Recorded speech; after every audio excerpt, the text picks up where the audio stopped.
Welcome to Toilet Talk. I am here to tell you to say no to barn doors. This is such a controversial topic, or it may not be, but you know what? I'm amping it up today. We're going to talk about barn doors, the good, the bad, the ugly. So we're going to be sipping on some tea and learning about what the real deal is with barn doors. My name is Maria Lindbergh. I'm an occupational therapist and the owner of Stay at Home Solutions and Hard Time Wiping. So with barn doors, first let's talk about it. I wish I would have thought to bring out a picture, but I know you've seen barn doors. I know you've seen them. There we go, I had to drink some of my mint tea.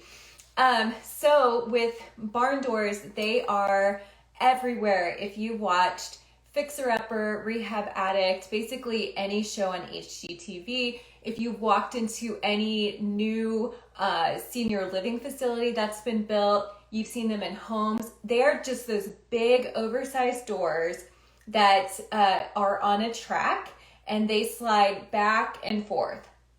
So they're not like swinging doors, which you see everywhere. If you probably look in your home, you have a swinging door to get in and out of your house, swinging doors to your closets, your bedrooms, those kinds of things. Those are doors that you open, pull to open and push to close.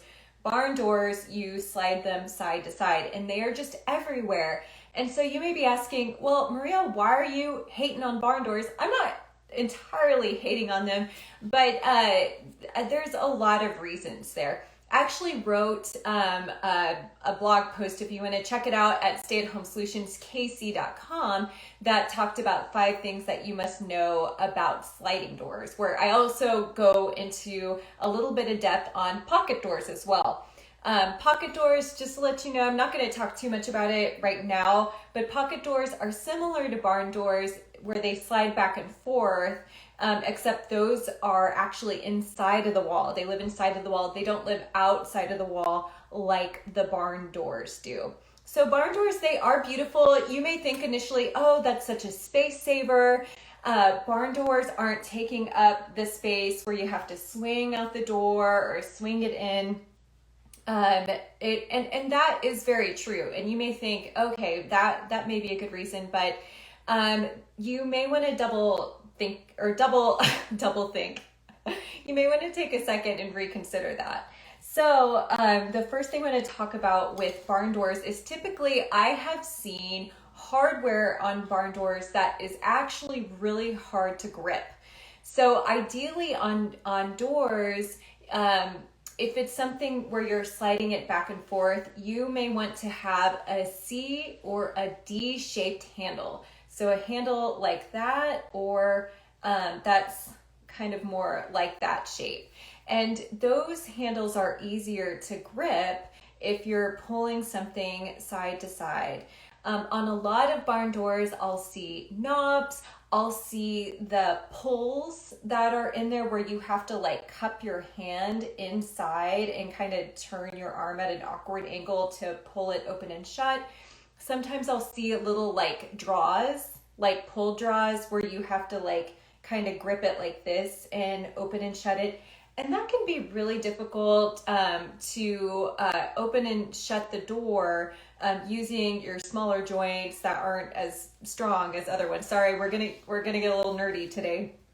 So so they're not really good if you want a barn door on your bathroom for a lifetime. This is what we're talking about. Barn doors. I mean, barn doors for your bathroom I'm just not a huge fan. So you may not want that because as we get older, I hate to say arthritis comes into the picture. Like I think I'm starting to get a little bit of arthritis myself. So it's just that wear and tear. Your body and your joints, they just kind of, they start to get worn down a bit. And so to have something that's harder to grip is not great.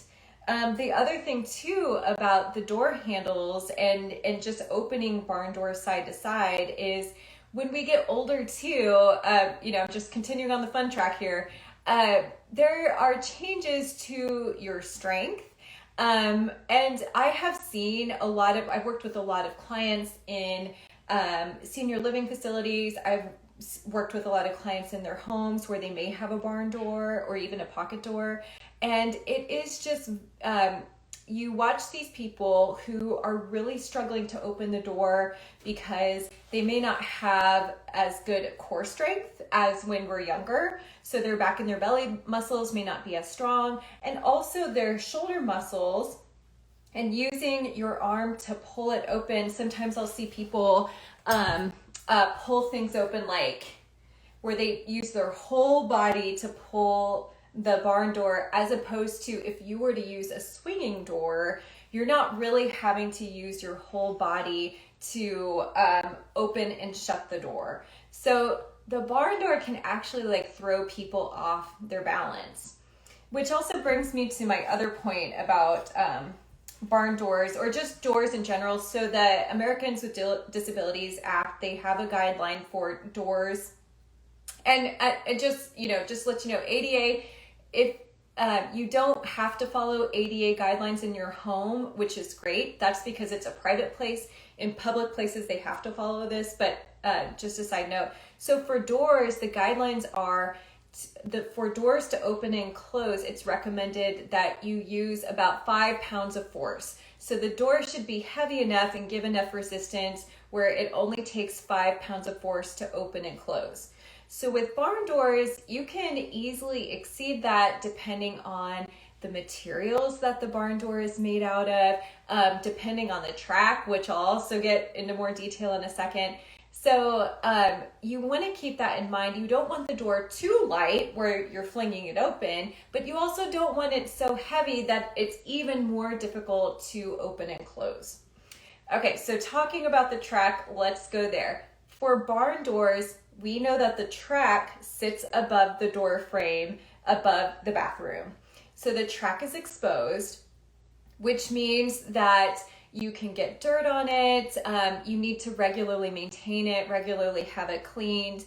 You want to make sure that all the pieces are rolling well, have that WD-40, those kinds of things. So with the track being exposed too, and with people struggling to open and close barn doors, I cannot tell you how many bathroom doors I've seen where the track is broken and the door no longer slides easily across it.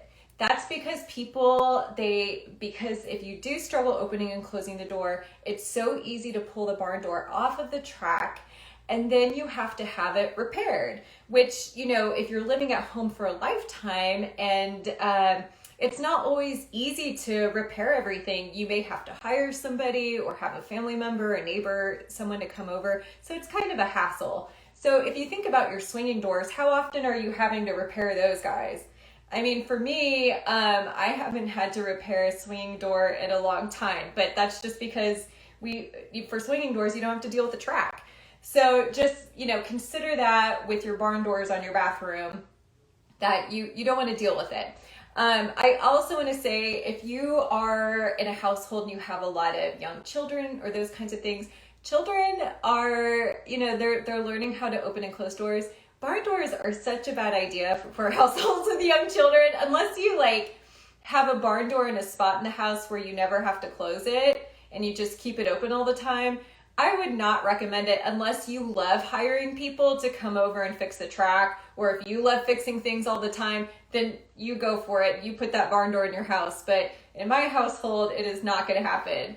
I mean, I like having the bathroom door closed, and so we're constantly opening and closing the bath doors. So I will let you know. I mean, just keep that in mind when you're thinking about putting a barn door as a bathroom door. Let's see. And then I do want to get into the acoustics. So for barn doors, think about your bathroom. Okay. You come into your bathroom, you toilet, you shower. Think about all the hard surfaces that are already in the bathroom. You may have tile, you may have glass, you may have, fiberglass. You have all these hard surfaces, porcelain. You have all these hard surfaces in the bathroom, so sounds travel really easy, right?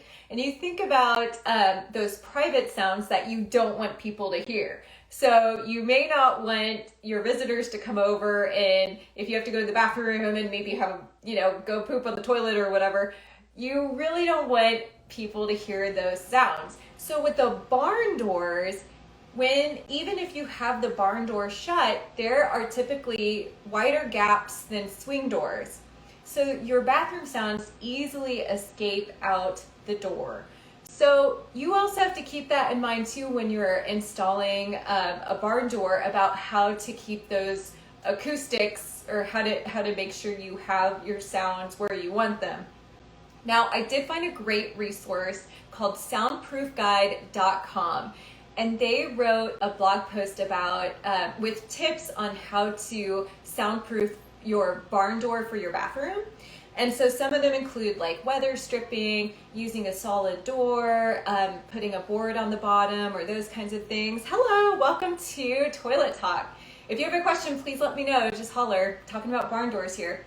Some other things that you can use are, that I really liked, using a door sweep. So yeah, you can soundproof your barn door, and you can, put that, and you can soundproof swinging doors too, just regular swinging doors. But the thing with soundproofing that you also need to keep in mind is the soundproofing material you're going to use, is it going to change how easy it is to open and close your barn door? It may increase the resistance a little bit too much, where it's over 5 pounds of force.